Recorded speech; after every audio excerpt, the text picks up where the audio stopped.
Okay sir, तो DC वालों की long awaited movie the flash ये फाइनली रिलीज हो गई। इसके ऊपर बहुत सारे कांड वगैरह हुए थे, स्टोरी को लेके, कैरेक्टर्स को लेके and specially actor Ezra Miller को लेके। जिनको नहीं पता तो ये बंदा लास्ट ईयर 2 बार अरेस्ट हुआ था हैरेसमेंट के केस में। इसकी एक वीडियो तक वायरल है जहाँ पर ये फैंस के साथ कुछ तो कर रहा था। बट जो भी हो, WB वालों ने इसको फायर नहीं किया, उनका आपसी मैटर। अपने को तो मूवी से मतलब है। और ये बंदा भले ही रियल लाइफ सुपर विलन हो बट एक्टर तो अच्छा है। आई मीन मूवी में तो हीरो है ना, तो कैसे ही हटा देंगे। एनीवे, मूवी फाइनली थिएटर्स में आ चुकी है और इसके रिव्यूज़ जो है वो काफ़ी ज़्यादा मिले जुले आ रहे हैं। कुछ को बहुत अच्छी लग रही है और कुछ को कतई नहीं। मैं वन लाइन में बताऊं तो मुझे तो काफ़ी अच्छी लगी।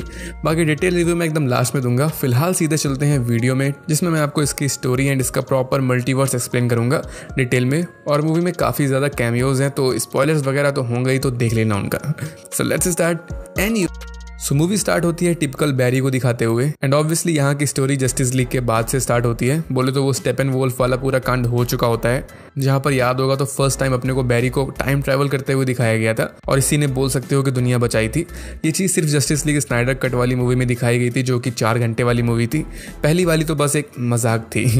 खैर, अब यहाँ पर बैरी को एक मिशन में भेजा जाता है गॉथम में बैटमैन के साथ। यहाँ पर अपने को बचे हुए सभी मेंबर्स के बारे में बताया जाता है कि वो सब कहीं और बिजी हैं। जैसे सुपरमैन वो किसी वॉल्केनो रिलेटेड मिशन पे था, आर्थर करी ये एटलांटा में राजनीति कर रहा था और बाकी सब भी ऐसे इधर उधर मटक रहे थे। अपने को सिर्फ वंडर वुमन एक ये डायना दिखाई जाती है, ये भी कहीं पर बिजी थी, इसी वजह से मिशन के एकदम लास्ट में आई थी कुछ चंद पलों के लिए। वैसे पता तो होगा ही कि ये कहाँ पर बिजी थी। शज़ैम 2 के एकदम लास्ट में भी ये कुछ चंद पलों के लिए आई थी, उसको जिंदा करने के लिए। अब क्या ही बताऊं, इसकी खुद की मूवी बोले तो वंडर वुमन 3 वो तो कैंसिल कर दी गई है, इसीलिए बेचारी ऐसे ही दूसरों की मूवीज में आके मुंह मारती रहती है। Sad life. खैर, ये वाला मिशन सक्सेसफुल हो जाता है और इसके बाद फाइनली अपने को फ्लैश की बोले तो बैरी की स्टोरी दिखाई जाती है। बैरी के बारे में अपने को सिर्फ इतना बताया गया था कि इसके फादर जेल में थे एंड समहाउ इसके पास फ्लैश की मतलब स्पीड वाली पावर आ गई थी और फिर ये जस्टिस लीग का पार्ट बन गया था। लेकिन अब यहाँ पर फाइनली थोड़ा डिटेल में गए लोग। सो हुआ यह था कि बैरी के बचपन में इसकी मॉम का मर्डर हो गया था, जिसका इल्जाम लगा था बैरी के फादर के ऊपर और कोई भी सबूत ना होने की वजह से उनको जेल में डाल दिया गया था। मूवी में अपने को ये तो दिखा दिया गया कि बैरी के फादर ने अपनी वाइफ का मर्डर नहीं किया था, क्योंकि मर्डर के टाइम वो घर पे ही नहीं थे, शॉपिंग करने गए थे। हालांकि अपने को ये नहीं दिखाया गया, नहीं बताया गया कि एक्चुअल में बैरी की मॉम का मर्डर किसने किया था। ये स्टिल एक मिस्ट्री बनी हुई है, जिसमें मैं ज़्यादा कुछ तो नहीं बता सकता। बस कॉमिक्स के अकॉर्डिंग अगर बात करें तो वहाँ पर बैरी की मॉम का मर्डर किया था रिवर्स फ्लैश ने, बट ऐसा यहाँ पर इस मूवी में कुछ भी नहीं हुआ। तो बोल सकते हो कि स्टिल यहाँ पर डायरेक्टर्स के लिए रास्ते खुले हुए हैं कि आगे फ्यूचर प्रोजेक्ट्स में वो कभी भी रिवर्स फ्लैश को इंट्रोड्यूस कर सकते हैं एज अ मर्डरर। तो अच्छा होगा वो देखने के लिए। वेल, यहाँ पर कुल मिला के मर्डर वाले इवेंट की वजह से बैरी की पूरी लाइफ चेंज हो गई थी। इसने अपने दोनों पेरेंट्स को खो दिया था और फिर वही सब सेम चीज़, सुपर हीरो बन गया था ये एंड एटसेट्रा एटसेट्रा। तो अब यहाँ पर आता है टाइम ट्रैवल, समय यात्रा समथिंग।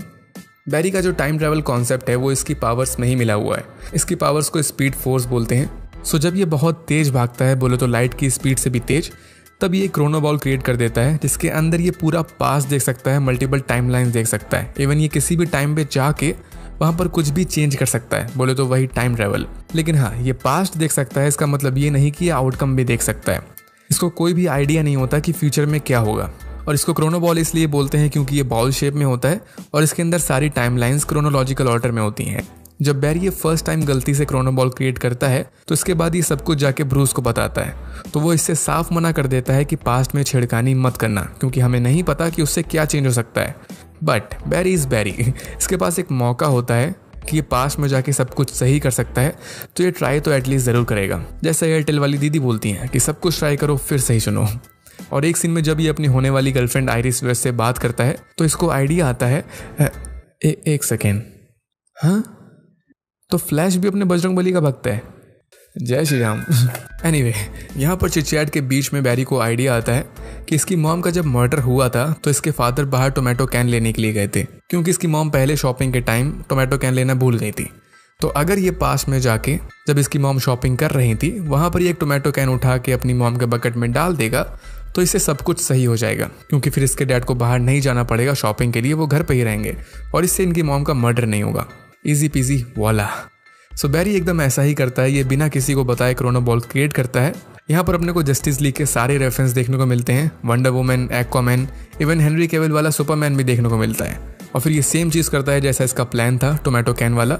लेकिन जैसे ही ये प्रेजेंट में वापस आने की सोचता है, यहाँ एक वियर्ड सी एंटिटी आके इसको क्रोनो बॉल से बाहर फेंक देती है और ये आ जाता है पास्ट में। और चीज़ें इसी पॉइंट से थोड़ी वियर्ड वे में चली जाती हैं, क्योंकि ये सिर्फ पास्ट में ही नहीं आता, यहाँ क्रिएट हो जाता है एक दूसरा यूनिवर्स। यहाँ पर ऑलमोस्ट सब कुछ चेंज होता है। जैसे यहाँ पर बैरी के पेरेंट्स जिंदा होते हैं thanks to that tomato can. Barry भी अपने पेरेंट्स के साथ होता है, हंसी खुशी रहता है और उसको अभी तक उसकी पावर्स नहीं मिली होती।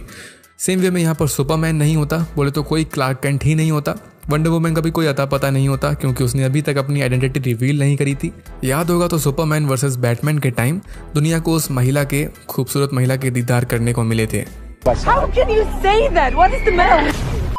साइबॉर्ग भी अभी तक बना नहीं था और एक्वामैन ये तो एग्जिस्ट ही नहीं करता इस यूनिवर्स में। हालांकि अर्थर करी इस नेम से डॉग होता है इसका, बट ये नहीं होता। मतलब इसके फादर यहाँ पर होते हैं, बट वो कभी भी किसी भी जलपरी से मिले नहीं, तो इस वजह से यहाँ पर कोई एक्वामैन नहीं बना।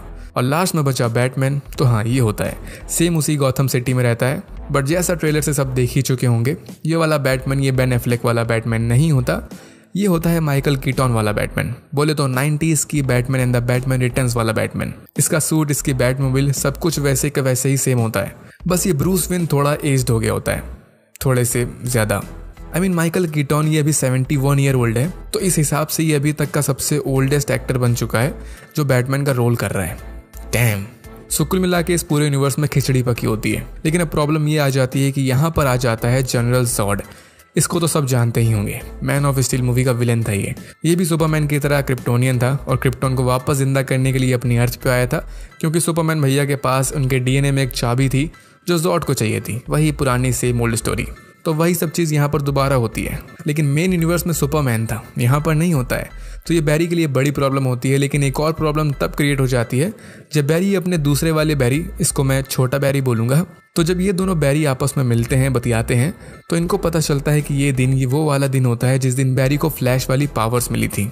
लेकिन इस टाइमलाइन में जहाँ पर सब कुछ डिफरेंट होता है, तो इस वजह से छोटे बैरी को इसकी पावर्स नहीं मिलने वाली थी, क्योंकि ये उस जगह पर काम ही नहीं करता था जहाँ पर इसको होना चाहिए था। लेकिन इस चीज़ को बड़ा बैरी चेंज कर देता है, ये सोच के कि अगर छोटे बैरी को इसकी पावर्स नहीं मिली तो टाइम पैराडॉक्स के हिसाब से इसको भी इसकी पावर्स नहीं मिलेंगी। तो इस वजह से ये सेम चीज़ करता है जिससे ये फ्लैश बना था। कुछ केमिकल्स और बिजली जब इसके ऊपर गिरी थी तब ये सुपर हीरो बन गया था। तो वही सेम चीज़ होती है, बट प्रोसीजर के बाद बड़े बैरी की पावर्स चली जाती हैं और छोटे बैरी को पावर्स मिल जाती हैं। तो फिर बहुत बड़े वाले कांड होते हैं, क्योंकि छोटे के पास एकदम न्यू पावर्स आई होती हैं, तो ये कुछ ज़्यादा ही एक्साइटेड होता है, कौन नहीं होगा। और इस कांड के बाद बड़ा बैरी ये वापस भी अपने यूनिवर्स में नहीं जा सकता था, क्योंकि इसने पावर्स खो दी थी अपनी, और साथ ही साथ यहाँ जॉड आ गया था। तो इन सब चीज़ के हल के लिए, मदद की भीख मांगने के लिए ये दोनों बैरी जाते हैं ब्रूस वेन के महल, बोले तो बैटमैन के पास। और यहाँ पर अपने को पूरा ज्ञान दिया जाता है मल्टीवर्स का, जो कि खुद ब्रूस ही देता है। अभी तो पता नहीं है कि बैटमैन को मल्टीवर्स का कॉन्सेप्ट कैसे क्लियर है, but he is Batman and he is a genius, तो कहीं ना कहीं से फिगर आउट कर ही लिया होगा। सो अब फ्लैश मूवी का जो टाइम ट्रेवल मल्टीवर्स कॉन्सेप्ट है वो थोड़ा सा डिफरेंट है बाकी अदर मूवीज से। जैसे बेस्ट एग्जांपल के लिए मार्वल्स की एंड गेम ले लो, तो वहां पर ये था कि अगर मेन टाइमलाइन में कुछ भी चेंज हुआ तो उससे new realities, new timelines create हो जाती हैं। बट जितनी भी टाइमलाइंस क्रिएट होती हैं वो सब एक पेरेंट या फिर एक लीनियर टाइमलाइन से कनेक्टेड होती हैं। लेकिन यहाँ फ्लैश मूवी में, यहाँ अगर टाइमलाइन में कुछ भी छेड़छाड़ हुई तो उससे सिर्फ फ्यूचर ही चेंज नहीं होता, बल्कि पास्ट भी चेंज हो जाता है। बोले तो किसी भी तरीके से प्रेडिक्ट नहीं कर सकते कि कैसे, कब, कहाँ क्या चेंज होगा। एकदम अनएक्सपेक्टेड चीजें होंगी। जैसे जस्ट अपन देख भी चुके हैं कि बैरी ने सिर्फ टोमेटो कैन को यहाँ से वहाँ किया था, जिससे रिजल्ट क्या निकला वो आपके सामने है। इसके पेरेंट तो जिंदा बच गए, लेकिन बाकी सब कुछ चेंज हो गया। यहाँ पर मूवीज के एग्जाम्पल भी दिए गए हैं कि इस न्यू टाइमलाइन में फेमस मूवीज के जो एक्टर हैं वो तक चेंज हो गए हैं, जो कि मेन टाइमलाइन में कोई और थे। तो वही चीज़ है कि फुल ऑन खिचड़ी पक जाती है। ये चीज़ ब्रूस स्पैगेटी का एग्जाम्पल लेके बताता है, नूडल्स बोले तो, मतलब कौन सी लाइन कहाँ से स्टार्ट हुई और कहाँ पर एंड हुई कुछ भी समझ नहीं आता। सब चीज़ें आपस में टैंगल्ड होती हैं। लेकिन इन्हीं सब खिचड़ी के बीच में कुछ ऐसे पॉइंट्स होते हैं जो कि अनचेंजेबल होते हैं। इनको बोला गया इंटरसेक्शनल इनएविटेबिलिटी।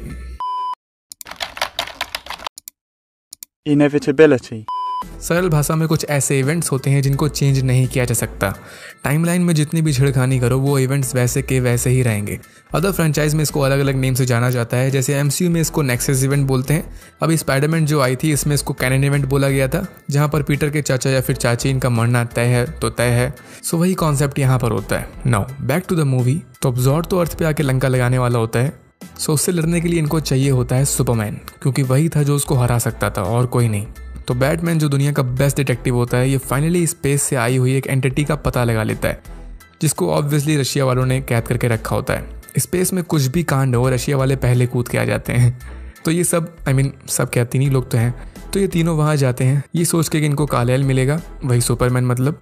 बट वहाँ पर कैद होती है सुपरगर्ल, बोले तो कारा जोरेल, और फिर फुल फाइटिंग एक्शन देखने को मिलता है। कारा सुपरगर्ल इन सबको बचा लेती है और फाइनली धूप में आके ये अपनी पावर्स रिस्टोर कर लेती है, क्योंकि ये क्रिप्टोनियन है और क्रिप्टोनियंस को इनकी पावर सनलाइट से मिलती है। जादू याद होगा, वो भी क्रिप्टोनियन था।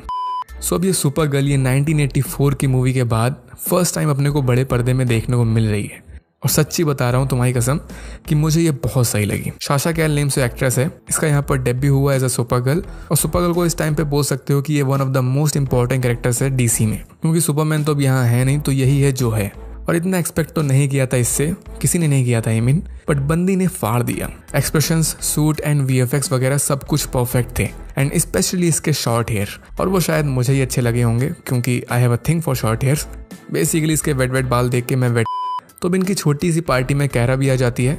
जस्ट किडिंग, पहले वो बिल्कुल भाव नहीं देती, अपना अलग निकल लेती है वुमेन, क्योंकि उसके हिसाब से ये ह्यूमंस की लड़ाई है और ह्यूमंस ने ही इसको 30 सालों से कैद करके रखा था, तो ये ह्यूमंस का साथ क्यों दे भला। बट बाद में इसको बैरी की याद आती है जिसने इसको कैद से निकाला था, और फिर इसका सिंबल भी होता है होप का, तो ये होप कैसे छोड़ सकती है ह्यूमंस के लिए। तो इस वजह से ये पार्टी ज्वाइन कर लेती है और साथ में ये बड़े बैरी के एक्सपेरिमेंट में भी हेल्प करती है, जहाँ पर वो सेम चीज़ करता है, बिजली और केमिकल वाला एक्सपेरिमेंट, जिससे उसको उसकी पावर्स वापस मिल जाती हैं। और अगर सुपरगर्ल की स्टोरी पे आए तो ये भी मोस्टली कॉमिक से ही ली गई है। मूवी में अपने को बताया गया है कि ये सुपरमैन बोले तो कालेल की कज़न होती है। इसको और कालेल दोनों को अर्थ पे भेजा गया था, लेकिन 2 अलग अलग पॉड्स में। कारा का काम यही था कि इसको अपने छोटे भाई को प्रोटेक्ट करना था, बट स्पेस में ही ये दोनों पॉड्स अलग अलग हो गए थे, भाई बहन जुदा हो गए थे। कारा ये आ गई थी अपनी अर्थ पे और इसको रशिया वालों ने बंदी बना लिया था। बचा कालेल, तो उसका कोई अता पता नहीं था। हालांकि ये सब जो हुआ था ये अल्टरनेट टाइमलाइन में हुआ था, जो बैरी ने क्रिएट कर दी थी। अभी मेन टाइमलाइन में ऐसा कुछ नहीं हुआ था, वहाँ पर सिर्फ कालेल अर्थ पे आया था अकेला, और बाकी वही सब था जैसा मैन ऑफ स्टील में देख ही चुके होगे। सो अब बात करते हैं फाइनल सीक्वेंस की, जहाँ पर मस्त फाइट होती है general Zod versus these guys. Batman, दोनों फ्लैश एंड सुपरगर्ल, ये सब अपना 100% देते हैं जॉर्ड के अगेंस्ट। और यहाँ पर कुछ सरप्राइजिंग चीज़ें भी पता चलती हैं, जैसे जॉर्ड ये कारा को ही ढूंढने के लिए अर्थ पे आया था, क्योंकि इस टाइमलाइन में कालेल के डीएनए में कोडेक्स नहीं था जो जॉर्ड को चाहिए था। ये ऑलरेडी उसके पॉड को ढूंढ चुका था, इवन उसने उसको मार भी डाला था बेबी सुपरमैन को। इसके बाद ये अर्थ पे आया था क्योंकि कारा, इसके डीएनए में वो कोडेक्स था, ये इसको खुद नहीं पता था। और फिर यहाँ पर आता है वही non changeable event, nexus event, canon event, जो भी बोलो, जिसमें ये लोग जितनी भी पावर से फाइट करते हैं जॉर्ड के अगेंस्ट। लास्ट में बैटमैन एंड कारे ये दोनों जान से मारे जाते हैं। दोनों मैरी ये चीज़ देख नहीं पाते, तो बार बार स्पीड फोर्स का यूज़ करके पास्ट में जाते हैं सेम इसी टाइम पे और चीज़ें डिफरेंट करने का ट्राई करते हैं। बट एट द एंड ये कुछ भी करते हैं, रिजल्ट वही सेम आता है, सुपरगर्ल और बैटमैन की डेथ। और इनकी डेथ का मतलब बोले तो ये पूरा यूनिवर्स भी डिस्ट्रॉय। इसी वजह से ये बन जाता है कैनन इवेंट। बड़ा बैरी इस चीज़ को तुरंत समझ जाता है कि ये वाला यूनिवर्स तो डिस्ट्रॉय होके रहेगा, कुछ नहीं कर सकते अपन। इसको बैटमैन की याद आ जाती है कि कुछ पॉइंट ऐसे होते हैं जिनको चेंज नहीं किया जा सकता। बट छोटा बैरी ये मानने को रेडी नहीं था, क्योंकि इसकी पूरी फैमिली इस यूनिवर्स में थी जिनको इसने कभी खोया भी नहीं था, अनलाइक बड़ा बैरी। इस वजह से ये रुकता ही नहीं है, बार बार ट्राई करता रहता है और हर बार इसकी बॉडी में कुछ चेंजेस आते रहते हैं। और फिर आता है सबसे बड़ा ट्विस्ट मूवी का, वो एक एंटिटी दिखाई गई थी जिसने बैरी को पास्ट में ढकेला था, तो वो यहाँ पर आता है और वो कुछ और नहीं होता बल्कि ये छोटा वाला बैरी ही होता है, बट बहुत टाइम बाद का। बोले तो वो फ्यूचर बैरी होता है जो फ्यूचर से पास्ट में आया होता है। छोटा बैरी बार बार ट्राई करता रहता है टाइमलाइन फिक्स करने का, जबकि उससे कुछ फिक्स भी नहीं हो रहा होता, वो सब कुछ डिस्ट्रॉय कर रहा होता है। तो ऐसे ही करते करते वो बन जाता है ये डार्क फ्लैश या फिर इविल फ्लैश। मतलब इस पॉइंट पे दिखाए जाते हैं अपने को कैमियोज, जिनका सभी फैंस को वेट था। जब डार्क बैरी सब कुछ डिस्ट्रॉय कर रहा था तो बैकग्राउंड में अपन पूरा मल्टीवर्स डिस्ट्रॉय होते हुए देख सकते थे। इस बैरी के क्रोनोबॉल की तरह यहाँ पर बहुत सारे अदर कलर्स के क्रोनोबॉल होते हैं जो कि आपस में कोलाइड कर रहे होते हैं। इसी के अंदर अपने को मल्टीपल कैरेक्टर्स देखने को मिलते हैं अलग अलग टाइमलाइन के। यहाँ पर अपने को टोटल 3 सुपरमैन दिखाए जाते हैं। जैसे सबसे पहले आता है Superman and Supergirl, but original वाले, मतलब क्रिस्टोफर रीव एंड हेलन स्लेटर वाले सुपरमैन। फिर दिखाते हैं one of the first actor of Superman, George Reeves वाला सुपरमैन। फिर आता है सबसे अनएक्सपेक्टेड निकोलस केज वाला सुपरमैन। अब इसकी थोड़ी हिस्ट्री है कि एक टाइम पे निकोलस केज को अनाउंस कर दिया गया था कि ये नया सुपरमैन बनेगा। सुपरमैन लिव्स मूवी में कॉस्ट्यूम्स, थोड़े बहुत सीन्स, ये सब भी सेट हो गए थे, बट फिर मूवी को कैंसिल कर दिया गया था। लेकिन अब यहाँ पर फाइनली इसको एज अ सुपरमैन दिखाया गया, बट किसी और टाइमलाइन में। फिर अपने को एडम्स वेस्ट वाला बैटमैन को दिखाया जाता है, ये 1960s का टाइम का बैटमैन था। एंड फाइनल में दिखाया जाता है गोल्डन एज फ्लैश। ये फ्लैश ये ओरिजिनल फ्लैश होता है कॉमिक्स का, जे गैरिक नेम से। उस टाइम पे बैरी एलन ये इवेंट क्रिएट भी नहीं हुआ था। And done. अगर मैं कुछ भूल ना रहा हूँ तो बस इतने ही कैमियोज थे। और हाँ, इन सब का एक भी सिंगल सा चिन्नी सा इंटरेक्शन भी नहीं दिखाया गया अपने को। ये सब बस अपनी अपनी टाइमलाइन से इस टाइमलाइन में झांक रहे होते हैं क्योंकि मल्टीवर्स डिस्ट्रॉय हो रहा था। तो बोल सकते हो कि अपने को बस इनकी एक हल्की सी झलक दिखाई गई है। प्रॉपर कैमियो भी नहीं हुआ ये तो, बट अगेन कोई ना। Back to the movie. तो इसके बाद फाइनल में तीनों फ्लैश आमने सामने होते हैं। सो यहाँ डार्क फ्लैश ये मेन बैरी को मारने का ट्राई करता है क्योंकि ये उसको रोक रहा था, बट घूम फिर के डार्क फ्लैश वो छोटे फ्लैश को मार डालता है। मतलब वो अपने ही पास्ट वाले वर्जन को मार डालता है। तो इसका रिजल्ट ये निकलता है कि वो सिंपली खुद ही डिस्ट्रॉय हो जाता है और फिर बचता है सिर्फ एक बैरी, मेन बैरी। और अब ये जो पूरा रायता फैला था, इसको बटोरने का सिर्फ एक ही रास्ता होता है कि जो जैसा पहले से था वैसे ही कर दो। मतलब इसने जो टमाटो कैन उठाया था, अपनी मॉम के बकेट में डाला था, उसको अगर ये वापस से अपनी जगह रख देगा तो सब कुछ सेट हो जाएगा। तो ये अगेन पास में जाता है शॉपिंग वाले टाइम पे और फाइनली अपनी माँ से मिलता है, स्ट्रेंजर बन के उनके गले मिलता है। और अगर मैं सच बताऊं पर्सनली तो इस मल्टीवर्स की स्टोरी से ज़्यादा अच्छी स्टोरी मुझे बैरी की पर्सनल स्टोरी लगी। ये माँ बेटे वाली स्टोरी काफ़ी इमोशनल थी एंड एट द एंड इसको वही करना पड़ा जो ये देखना नहीं चाहता था। इसकी माँ का अगेन मर्डर हो जाएगा, बट स्टिल ये कुछ नहीं कर सकता था। हालांकि यहाँ पर ये अगेन एक छोटी सी चीज़ चेंज करता है। ये उन सभी कैंस को नीचे वाले शेल्फ से उठा के ऊपर वाले शेल्फ पे रख देता है और वापस से अपनी मेन टाइमलाइन में आ जाता है। मतलब ये ऐसा क्यों करता है? तो मूवी के स्टार्ट में अपने को दिखाया गया था कि कोई भी ऐसा सबूत नहीं था जो ये प्रूव कर सके कि बैरी के फादर ये शॉपिंग मॉल में थे। इनकी सिर्फ एक वीडियो रिकॉर्डिंग थी सीसीटीवी फुटेज वाली, लेकिन उसमें इनकी शक्ल नहीं दिख रही थी क्योंकि टोमेटो कैन से नीचे वाले शेल्फ में थे। तो बैरी ने यहाँ पर इसीलिए जीनियस मूव चला था जहाँ पर इसने सारे टोमेटो कैंस ऊपर वाले शेल्फ में रख दिए थे। तो इसका रिजल्ट ये निकला था कि फ्यूचर में, मतलब बैरी के प्रेजेंट टाइमलाइन में, उस सीसीटीवी फुटेज में बैरी के फादर का फेस दिख जाता है क्योंकि कैन उठाने के लिए उनको ऊपर देखना पड़ता है और इसे प्रूफ हो जाता है कि हाँ वो इनोसेंट है, मर्डरर नहीं है। तो एट लीस्ट फाइनल में कुछ तो अच्छा होता है बैरी की लाइफ में। लेकिन वो बात याद होगी बैटमैन की कि पास्ट में कुछ भी माइनर सा भी चेंज करोगे तो उससे कुछ ना कुछ अनएक्सपेक्टेड ज़रूर होगा। वही खिचड़ी वाला कॉन्सेप्ट है। तो ऐसा ही होता है। यहाँ पर बैरी से मिलने आता है ब्रूस वेन, जो कि बेन एफ्लेक वाला होना चाहिए था इस टाइमलाइन के हिसाब से, बट ऐसा नहीं होता। ये होता है जॉर्ज क्लूनी वाला बैटमैन। इसको याद होगा Batman and the robin movie से। वो मूवी ज़्यादा अच्छी थी नहीं, बट आइकॉनिक तो थी। अब इतने सारे बैटमैन्स तो हैं ही डीसी वालों के पास, तो ये फुल फ़ायदा उठा रहे हैं एक्टर्स का। अब यहाँ पर बोल सकते हो कि अगेन इस यूनिवर्स में चीज़ें चेंज हो गई। अब बैटमैन के अलावा और क्या क्या चीज़ें चेंज हुई हैं वो तो फिलहाल अपने को नहीं पता क्योंकि मूवी एग्जैक्ट इसी पॉइंट पे एंड हो जाती है। इसके बाद एक एंड क्रेडिट सीन ज़रूर आता है। इसमें सच बताऊँ तो कुछ ज़्यादा नहीं दिखाया गया। अपने को आर्थर करी दिखाते हैं, एके एक्वामैन, जो कि बहुत ही ज़्यादा भंड होता है। एक्वामैन को देख के यहाँ पर यह पता चल जाता है कि इस यूनिवर्स में एक्वामैन का एक्टर तो चेंज नहीं हुआ और इसको दिखाने का रीज़न शायद यही था कि अपकमिंग डीसी मूवीज़ में एक्वामैन 2 भी शामिल है, Aquaman and the last kingdom. तो मे बी फ्लैश का कोई कनेक्शन हो उस मूवी से या फिर ना हो, बट जो भी हो क्रेडिट सीन में तो कोई हिंट नहीं दी गई। तो कुल मिला के मूवी में बस इतना ही था। नाउ अब बात करते हैं प्रॉपर रिव्यू की। तो मुझे तो मूवी अच्छी लगी, साफ सीधी बात, लाइक 8 आउट ऑफ 10। एक चीज़ तो पक्का बुरी थी जिसको मैं निगलेक्ट नहीं करूंगा, वो है इसके VFX एंड CGI। लाइक बहुत ही बुरे CGI थे इसके, लेकिन सिर्फ मूवी के लास्ट वाले पार्ट में, कैमियोस वाला पार्ट स्पेशली, सारे कैरेक्टर्स जितने भी दिखाए गए थे वो CGI बेस्ड थे और ऐसा लग रहा था कि वो सब क्ले से बने हुए हैं। मतलब कार्टूनिश टाइप या फिर गेम कैरेक्टर्स लग रहे थे, जो कि इनके बजट के हिसाब से तो बहुत ही बुरा था। इसके अलावा समटाइम्स कारा के फाइटिंग सीन्स थे वो थोड़े ओवर चले गए थे। तो ओवरऑल तो मूवी अच्छी थी, I mean story and scenes wise तो अच्छी थी। वेल, क्वेश्चन आता है कि फ्यूचर का क्या। तो जैसा कि आप सबको पता ही होगा, अगर नहीं पता तो मैं बता देता हूँ कि डीसी पूरा रिबूट हो चुका है या फिर रीसेट हो चुका है। मतलब जेम्स गन ने ऑलरेडी अनाउंस कर दिया है कि अब यहाँ से न्यू डीसी यूनिवर्स स्टार्ट होगा, जहाँ पर new actors and new characters होंगे। जैसे हेनरी कैविल ये अब अपना सुपरमैन नहीं होगा, कोई और होगा। इसके अलावा और भी एक्टर्स चेंज हो सकते हैं, अभी कोई न्यूज़ नहीं है। बस इतना पता है कि न्यू डीसी यूनिवर्स ये चैप्टर वाइज होगा, जिसमें फर्स्ट चैप्टर को नेम दे रखा है गॉड्स एंड मॉन्स्टर्स। और न्यू डीसी की प्रॉपर जो फर्स्ट मूवी होगी वो होगी सुपरमैन लेगेसी, जो कि 2025 में आएगी। और अब इस फ्लैश मूवी में जो अपन ये टाइम ट्रेवल झोल देख चुके हैं, तो अब इससे चीज़ें काइंड ऑफ जस्टिफाई होती हैं कि अपने को न्यू स्टोरीज देखने को मिल सकती हैं या फिर मिलेंगी न्यू टाइमलाइंस के हिसाब से। जैसे बैटमैन चेंज हो गया तो कुछ और भी चेंज हो सकता है। हालांकि ये तो कंफर्म नहीं है कि फ्यूचर में बैटमैन का रोल अब यही जॉर्ज क्लूनी करेगा या फिर कोई और, बट इतना समझ लो कि पास में डीसी यूनिवर्स में जो भी हुआ वो सब भूल जाओ।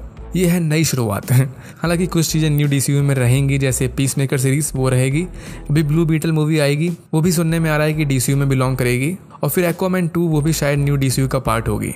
एंड फ्लैश मूवी, अब ये तो मेन चीज़ बनी चुकी है क्योंकि फ्लैश ने ही सारा कांड, सारा झोलझाम क्रिएट कर दिया, बोलो तो इसी से न्यू डीसी क्रिएट हो गया। खैर, तो वीडियो यहाँ पर एंड होती है, होपफुली ज़्यादा लंबी नहीं बनी होगी। कमेंट्स में मुझे ज़रूर बताना कि आपको फ्लैश मूवी कैसी लगी और आप न्यू डीसी यूनिवर्स के लिए कितने ज़्यादा एक्साइटेड हो भी या फिर नहीं हो। मैं तो एक्साइटेड हूँ, बस सुपरमैन को चेंज कर दिया उस चीज़ से काफ़ी ज़्यादा नाराज़ हूँ क्योंकि हेनरी कैविल मेरा फेवरेट एक्टर है। बट अगेन कोई ना, मे भी वीडियो में आपको कुछ अच्छा लग गया हो या फिर ना लगा हो, जो भी हो लाइक ही करना, डिसलाइक वाले बटन को इग्नोर मार दो, और भाई को सपोर्ट करने के लिए चैनल को सब्सक्राइब भी ज़रूर कर देना अगर मूड हो, मतलब ऐसे कोई ज़बरदस्ती नहीं कर रहा मैं, कर देना। तो मिलते हैं नेक्स्ट वीडियो में, तब तक के लिए stay tuned and bye bye. हबीबी कम टू दुबई, सॉरी।